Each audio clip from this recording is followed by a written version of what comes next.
Good morning. This is Hap May with the Legal Play. And I am Chelsea El-Azzi, Hap's associate. Hap, um, today we are talking about some tax matters. Yes.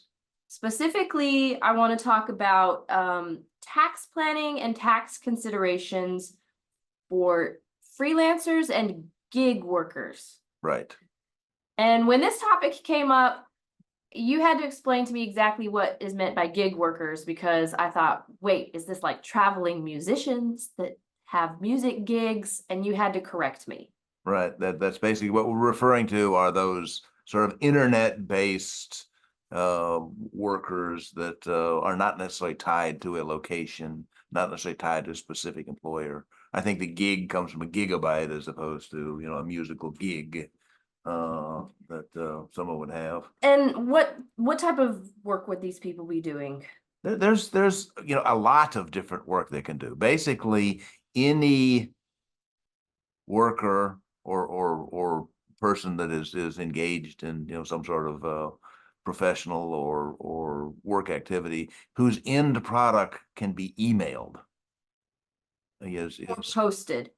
email or posted, yeah. So that's it. It's no longer. I mean, factory workers can't do that because they're putting cars together and putting parts, and they have to do that. Real estate managers can't because, well, I mean, they may be, or real estate people who work on particular real estate because the real estate isn't a location. But those people who publish, draft blueprints, make accounting entries, anything that basically can be put in electronic form. Mhm. And emailed and assembled anywhere in the country, anywhere in the world. And we've got a situation, I mean, during COVID, where a lot of workers who were then allowed to, and the technology expanded, and the sort of social and commercial standards and acceptance, and it's where people could actually work outside of the office and email and post and do their work remotely. Mhm. And the advent of not only the fact that we had video conferencing before COVID, but the fact that it became the norm after COVID meant that a lot of workers could live in Colorado and work in Texas, which, as we sit here in the summer in Texas, sounds like a wonderful idea in the process. It is getting And hot here. there are a number of those who are giggers. Now some of them are traditional. They're employees of an oil company that's based here in Houston, but they live in Colorado, and they do their work in Colorado, and they email and post and have video conferences, and maybe a couple times a year actually come down for conferences in Houston. And that's not really what we're talking about now. Right. What we're talking about now is sort of the new development of people who can freelance, who can, be self-employed, who can do work for several different people, several different companies, and is able to do so remotely. And their product is final form is electronic, that gets emailed, posted, or in some form, transferred electronically. And it never has to produce a piece of paper that gets delivered to something else, or to produce a particular tangible product, that's not an electron. And I feel like this is relevant with this this advent of the vlogging that we see a lot, and what are they called? Not inspirers, that's the wrong word. But Influencers. Influencers, yeah. Well, influencers do inspire too. Yeah, where you're getting paid, you're receiving money, and you're making content that you post, and it could be on all these different forums. And I mean that vloggers, influencers, maybe web content providers, things like that. Yes. And I said, okay, well, these are just contract workers. So if they're getting paid from these sources, surely there are like 1099s that are issued that you would then be able to. In I guess with the IRS or the government regulators or those accountants might consider the perfect world. Yes, every time you did work for somebody in New York, you would get a 1099, and that would account for it.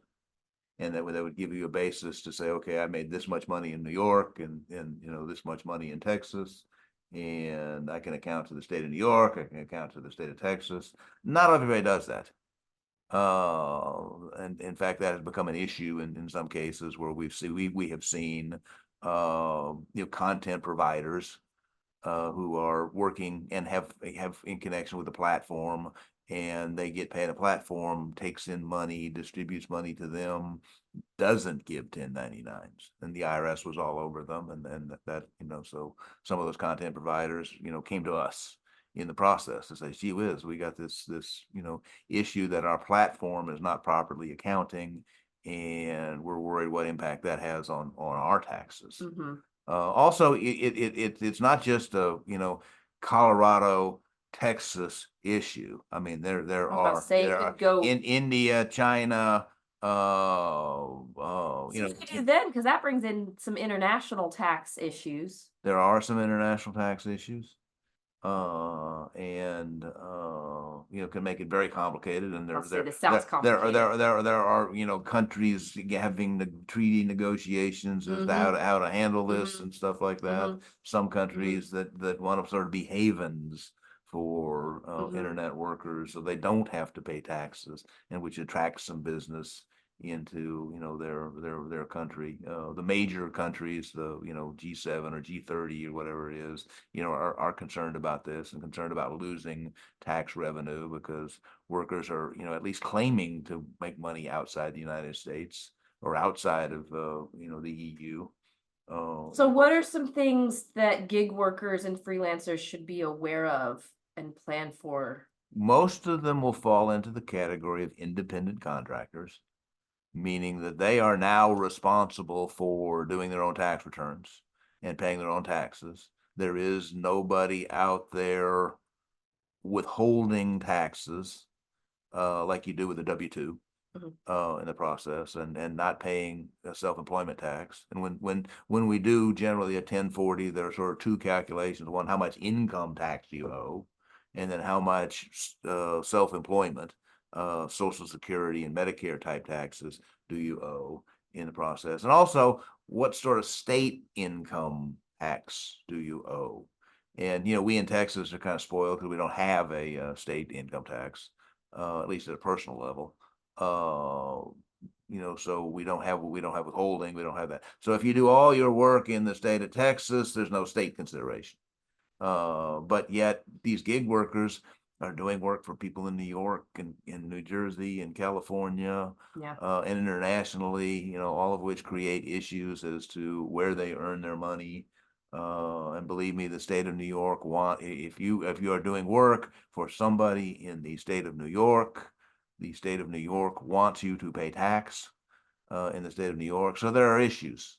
And the courts are still working out these issues. The sales tax issue we saw a few years ago, where the Supreme Court developed this economic nexus concept as opposed to a physical nexus. And we will see that in this employment as we get disputes between whether or not somebody who is working in Texas for somebody in New York is subject to New York taxes or not.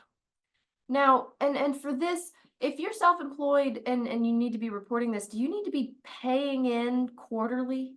That is advisable because you can avoid penalties in the Yeah. process. I If found I was dinged with this because when I was a law student, I was clerking and it was covered under self-employment because I wasn't getting W-2s and I did not know that I needed to be reporting and paying in quarterly. And so, I mean, the penalty was small because I wasn't really and making that much, but it was still something that was surprising to me. yeah, and a lot of gig workers that are not, professionals, even probably some that are, but those are not professionals who may have some sort of entertainment factor in there, or they're providing some sort of art or something creative.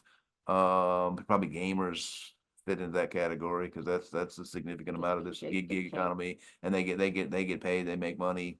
I'm not exactly sure how that works. I'm not sure I want to get into it enough to know how it works, but I know that there is this internet activity of people who are not accountants and not professionals, and they wind up getting paid, some of them for the, kind of the first time in their life, and some of them a lot of money. How do you know what you owe? Like, I mean, how are you able to calculate that? Like, what do you have to do?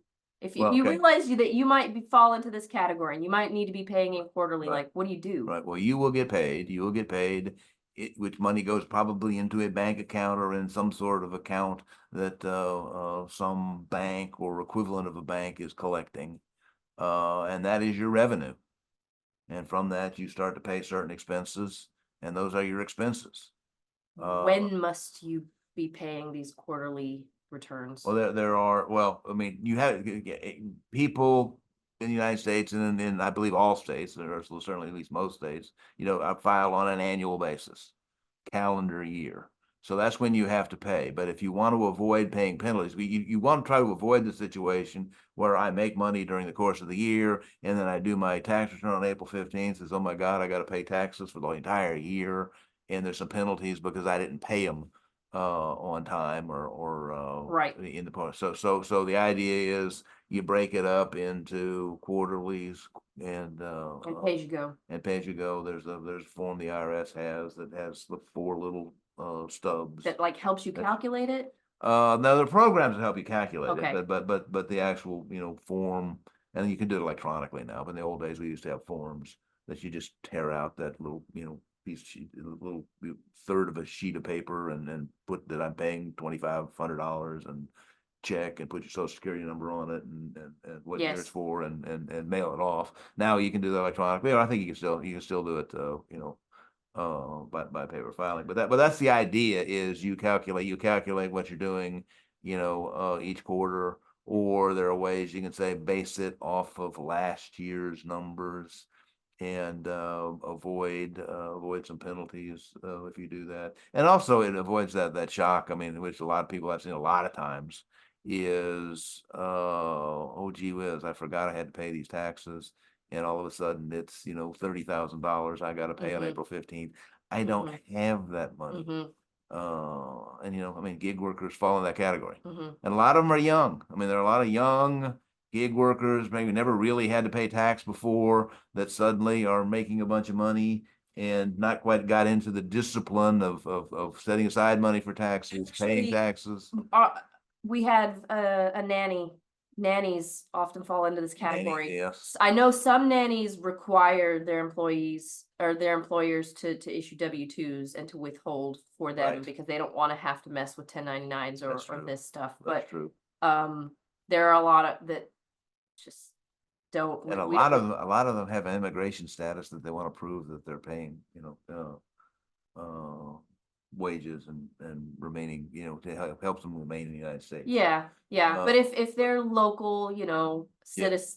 US citizens and just your employee's not withholding on your behalf, Mhm. then this would be relevant to you. And the issue is not just the worker, but also the employer or the party paying for the service has requirements, and they get in trouble. As the example I gave, the platform for the gig content providers was taking in lots and lots of money. They weren't giving out 1099s, and they probably weren't paying their own taxes. I don't know that for a fact, but some of those content providers that they were paying, large amounts of money to, didn't get a 1099.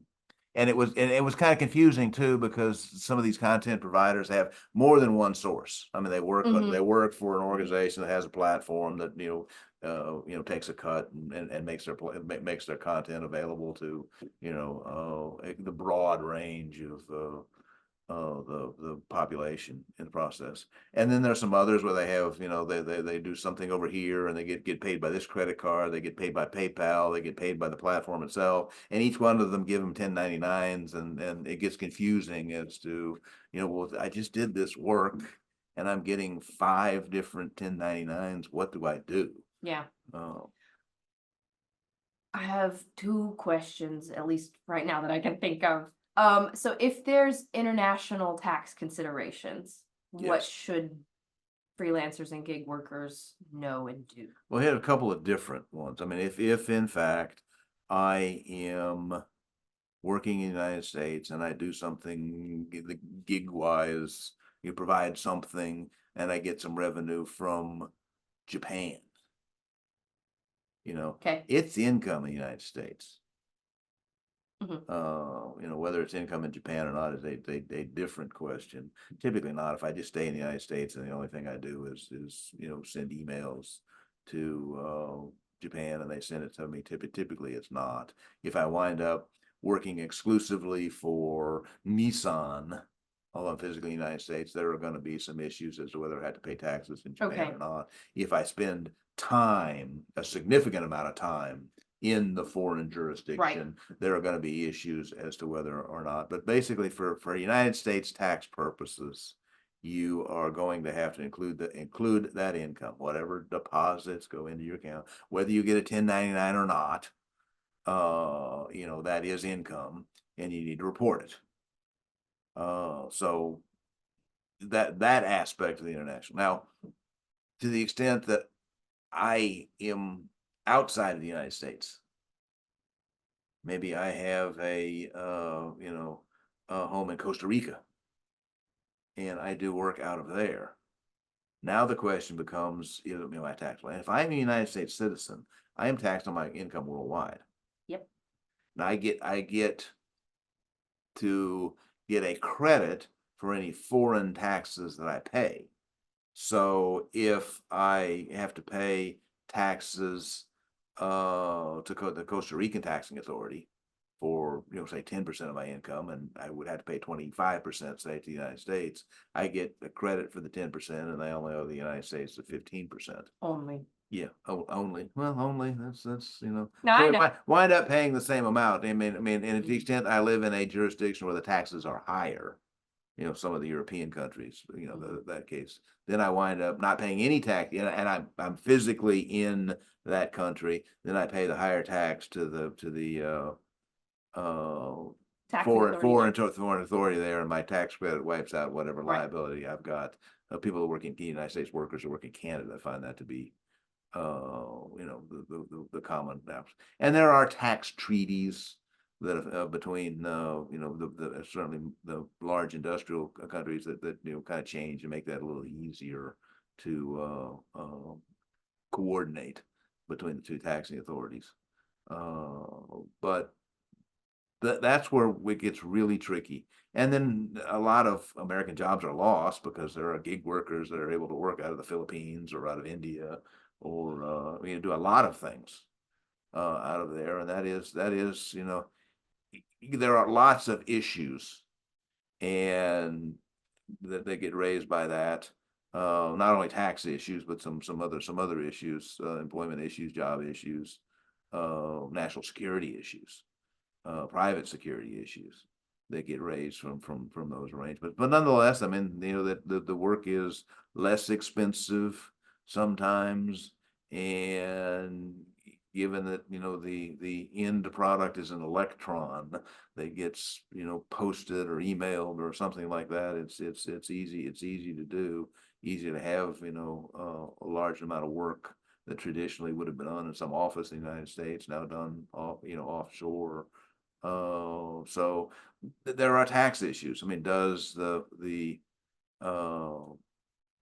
payor in the United States get a deduction for the payments made? Generally, yes. If it's something that is deductible, they generally get that deduction. There are some transfer pricing issues because a lot of times we have American businesses that own an interest in the business in India, say, that has that. So is the price transferred, the appropriate price, or can the United States government or the Indian government come in and say you're not pricing it right, Yeah. and we want more tax, or we want more tax? Well, and that actually, I want to say there might be a lot of people tempted to just say, well, okay, I've got this money coming in.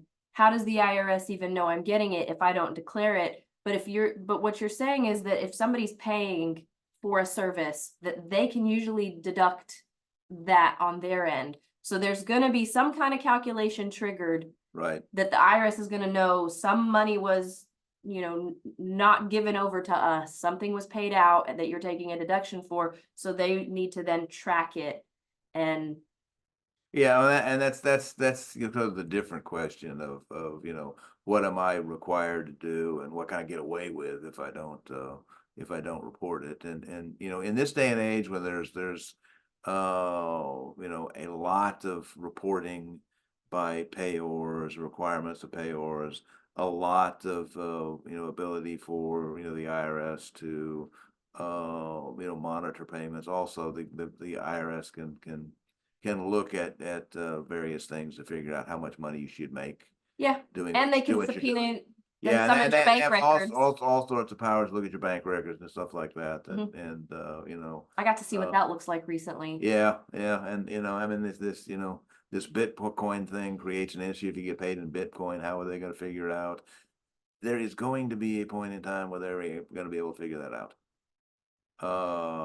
And they will be able to do things like penalize you if you don't report your Bitcoin, your Bitcoin Bitcoin income. activity, stuff like that. Okay. And it'll be rather onerous the process. Okay. So I mean, my advice is, you need to report your income. Okay, so assuming we've got taxpayers that want to be compliant, they know they've got income coming in from Right, various sources. right.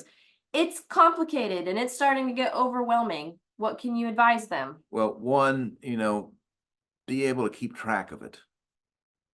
Keep it in a bank account, or if it's an account that some bank has that you have credits for, something like that. Make sure you get an accounting statements and are able to figure out how much money you are actually getting paid, and be able to do that on an annual and ideally a quarterly basis.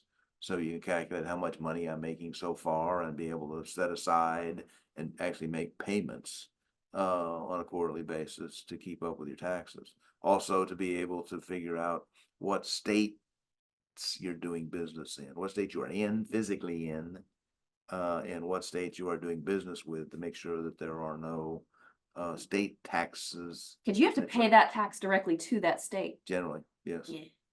yes. And they're not gonna necessarily know and, be sending you notices of here's how much you owe. Well, no, that and they might not, and they might not. And the general rule is if you're physically in a state and you're not working, primarily for one employer, and you've got many different people that are paying you a little bit of money, you're probably okay working within that state. I mean, and paying that state tax. So ideally in Texas, Unless you're selling a product into that state. if you're having something that's selling a product, if that's what you're doing, if that's your gig, in the process, then yeah, there will be state sales tax, Which I'm not sure we've done sales tax yet. We haven't. That's forthcoming. That's a Sales tax is separate forthcoming. and increasingly complicated issue and in the process. But that's sort of the interplay. So that's, I guess the takeaway from this is, for those gig workers, keep track of what you're making, keep track of your deposits, be able to account for things. Remember that as you pay things, you want to be able to, that are necessary to run your business. You want to be able to deduct them, so be able to account for them in the process. Make sure you got a good accountant. Make sure you got a good tax preparer.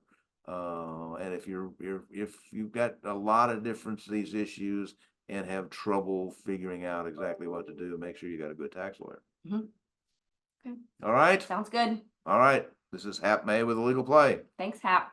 All right.